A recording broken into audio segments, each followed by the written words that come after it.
Il vino è il racconto dell'anima di una terra. Molto spesso è più facile far parlare lui che far parlare le persone in questa terra, che è il Friuli Venezia Giulia.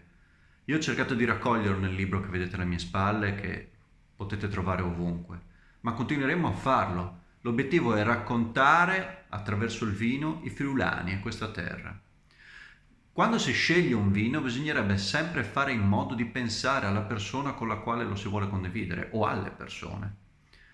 Per esempio, io sto bevendo un friulano. Il friulano è un vino straordinario perché il miglior vino che potrete bere nella vostra vita sarà un friulano ed il peggior vino che potete bere nella vostra vita sarà sempre un friulano. Non c'è mai nulla che un friulano vi dirà direttamente, ma c'è sempre un qualcosa che un friulano vi nasconderà. La cosa bella di un friulano, inteso nel vino, ma anche nella persona del friulano, è la ricerca di quello che vi può dare.